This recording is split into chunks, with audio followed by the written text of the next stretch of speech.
Friends, आपका स्वागत है हमारे चैनल पीएस स्टडी 11 में।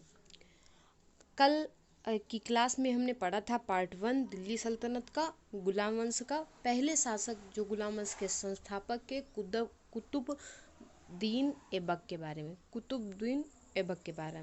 आज हम पढ़ेंगे आराम शाह के बारे में, जो दूसरे नंबर के हमारे शासक थे गुलाम वंश के। तो आज हम उन्हीं के बारे में पढ़ेंगे, आराम शाह के बारे में। तो चलिए, आराम शाह के बारे में ज़्यादा मैटर तो नहीं है, पर जो मैटर है उसे हम पढ़ लेते हैं, ठीक है।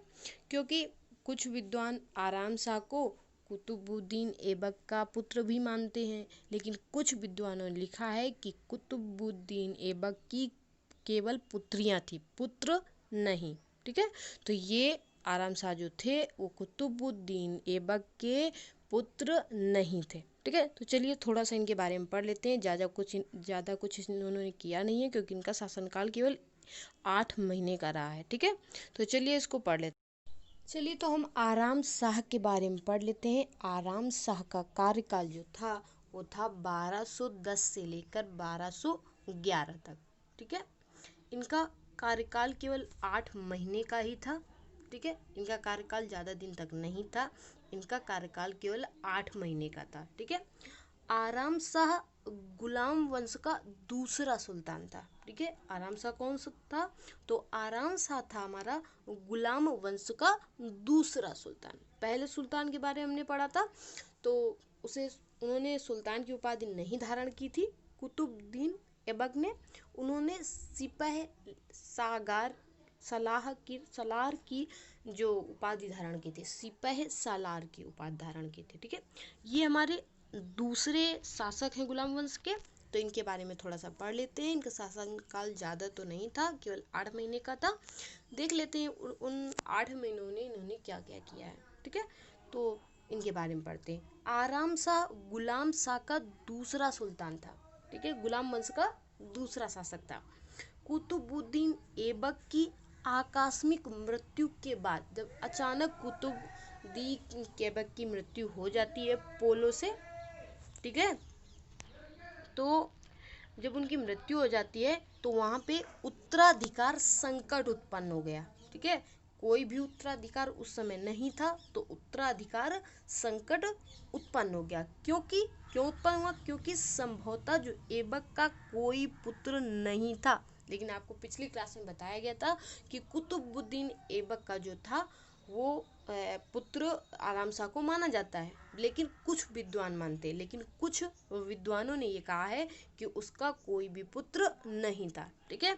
आगे बात करते हैं। तो आराम शाह और ऐबक के संबंध को लेकर विद्वानों में मतभेद है, ठीक है। यहाँ पे कई विद्वानों ने अपना अपना अलग अलग मतभेद दिया है।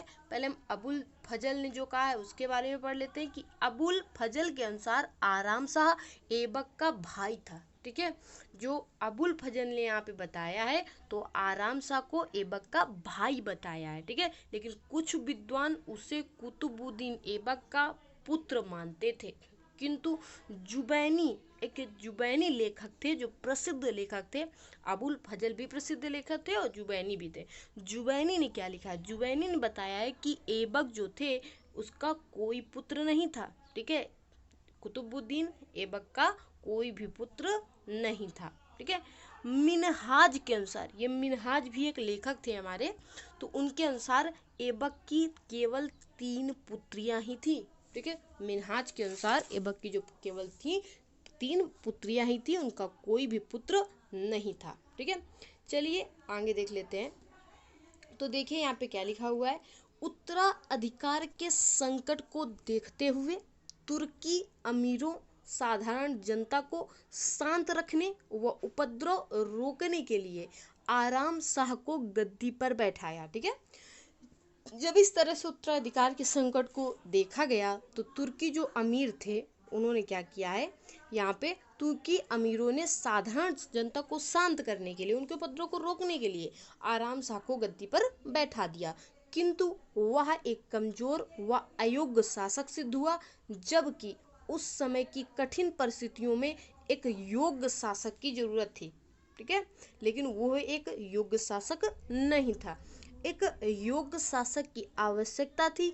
उसके शासनकाल में अनेक अमीरों ने अपने को स्वतंत्र भी घोषित कर लिया था। ठीक है, जैसे अगर बात करें तो बंगाल का अली मर्दान खां, ठीक है, ये शासक था बंगाल का, के नेतृत्व में स्वतंत्र हो गया। ठीक है, बंगाल जो था वो किसके शासन, तो अली मर्दान खां के नेतृत्व में स्वतंत्र होगा। कुबाचा ने सिंध के क्षेत्र पर अधिकार कर लिया। ठीक है, कुबाचा ने क्या किया, सिंध के क्षेत्र पर अधिकार कर लिया। अतः विवश होकर, ठीक है, इस तरह से जब तुर्की जो दिल्ली के तुर्क थे उन्होंने अमीरों के देखा, इस तरह से कामों को देखा, तो जो दिल्ली के तुर्क अमीर थे, ठीक है, उनके जो प्रमुख थे वो थे अली इस्माइल। कौन थे प्रमुख, दिल्ली के अमीरों के प्रमुख, तो दिल्ली के अमीरों के प्रमुख थे अली इस्माइल। ठीक है, अली इस्माइल ने इल्तुतमिश को सुल्तान पद के लिए आमंत्रित किया। किस पद के लिए, सुल्तान पद के लिए आमंत्रित किया। इल्तुतमिश ने तत्काल निमंत्रण स्वीकार कर दिल्ली की ओर कूच कर दिया।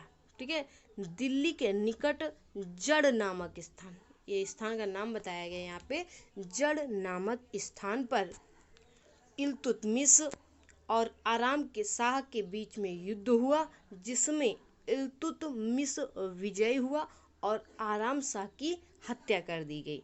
अगर यहाँ पे इल्तुतमिश की बात करते हैं तो इल्तुतमिश पहले किसका गुलाम था, कुतुबुद्दीन ऐबक का ही गुलाम था, और बाद में इसने ऐसे कार्य किए कि कुतुबुद्दीन ऐबक ने अपनी पुत्री का विवाह इल्तुतमिश के साथ कर दिया था। ठीक है, तो इस तरह से इल्तुतमिश विजयी हुआ और आराम शाह की हत्या कर दी गई। इस प्रकार आराम शाह का शासन केवल 8 माह तक समाप्त हो गया, मतलब 8 माह तक ही रहा और उसके बाद इनका जो शासन काल था वो पूर्णतः समाप्त हो गया। मतलब कोई भी ऐसा कार्य जो था, ठीक है, वो अच्छा कार्य जो भी कार्य था वो आराम शाह ने नहीं किया। इससे ये भी प्रकट होता है कि जो आराम शाह था वो बिल्कुल ही दुर्बल और कमज़ोर शासक ही था। ठीक है, तो इस तरह से ज़्यादा मैटर आराम शाह के बारे में नहीं लिखा हुआ है विद्वानों ने। ठीक है, और कुछ ज़्यादा शासन भी इन्होंने किया, केवल 8 माह में ही इनका शासन समाप्त हो गया। इस वजह से कुछ ज़्यादा जो है इनके बारे में जानकारी नहीं दी गई है। ठीक है, तो ये हमारा था पार्ट 2 में हमने आराम शाह के बारे में पढ़ा। अब इसी का हम पार्ट 3 पढ़ेंगे, जिसमें इल्तुतमिश के बारे में पढ़ेंगे, गुलाम वंश के जो तीसरे शासक थे इल्तुतमिश। ठीक है, तो हम इल्तुतमिश के बारे में पढ़ेंगे। ठीक है, तो चलिए यहीं से हमारी जो आज की क्लास होती है वो फिनिश होती है, समाप्त होती है।